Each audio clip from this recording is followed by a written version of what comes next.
మట్టి తిన్న కృష్ణుడు. గోకులంలో ఒకరోజు.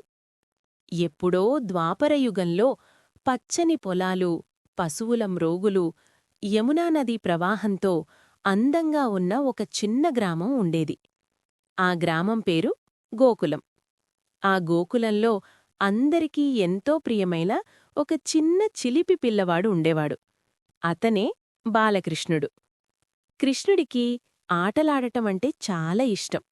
ప్రతిరోజూ తన స్నేహితులతో కలిసి బయటికి వెళ్ళి అల్లరి చేస్తూ ఆడుకునేవాడు. ఒకరోజు ఉదయం కృష్ణుడు తన స్నేహితులైన బలరాముడు మరియు ఇతర గోపబాలురతో కలిసి బయట ఆడుకుంటున్నాడు. వాళ్ళు మట్టి కోటలు కడుతూ, పరుగులు తీస్తూ ఎంతో సరదాగా ఆడుతున్నారు. ఆడుతూ ఆడుతూ చిలిపిగా నవ్విన కృష్ణుడు కొంచెం మట్టిని తన నోట్లో వేసుకున్నాడు. ఇది చూసిన బలరాముడు ఆశ్చర్యపోయాడు. అయ్యో, కృష్ణుడు మట్టి తింటున్నాడు అని అన్నాడు. అప్పుడు అందరూ వెంటనే యశోదమ్మ దగ్గరకు పరిగెత్తారు. అమ్మా, అమ్మా, కృష్ణుడు మట్టి తింటున్నాడు అని పిల్లలు ఫిర్యాదు చేశారు.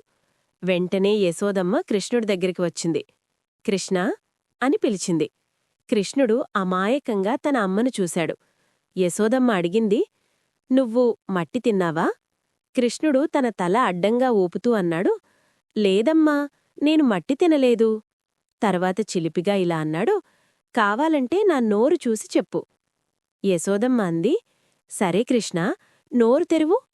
కృష్ణుడు తన చిన్న నోరు నెమ్మదిగా తెరిచాడు. యశోదమ్మ అతని నోటిలో చూసింది. కాని అక్కడ మట్టి లేదు. దాని బదులు కనిపించింది ఒక అద్భుతమైన దృశ్యం. అక్కడ కనిపించాయి సూర్యుడు, చంద్రుడు, వేలాడి నక్షత్రాలు, పర్వతాలు, నదులు, సముద్రాలు. అంతేకాదు, మొత్తం విశ్వమంతా కృష్ణుడి నోటిలో కనిపించింది. ఆ దృశ్యం చూసి యశోదమ్మ ఆశ్చర్యంతో నిలబడిపోయింది. ఇది ఎలా సాధ్యం అని ఆలోచించింది. ఆమెకు ఒక్క క్షణం అర్థమయింది. తన చిన్న కృష్ణుడు సాధారణ బాలుడు కాదు, సాక్షాత్తూ పరమాత్ముడు. కాని వెంటనే కృష్ణుడి మాయవల్ల యశోదమ్మ ఆ దృశ్యాన్ని మర్చిపోయింది. ఆమెకు మళ్లీ తన చిన్నారి కృష్ణుడే కనిపించాడు. ఆమె నవ్వుతూ కృష్ణుణ్ణి కౌగిలించుకుంది.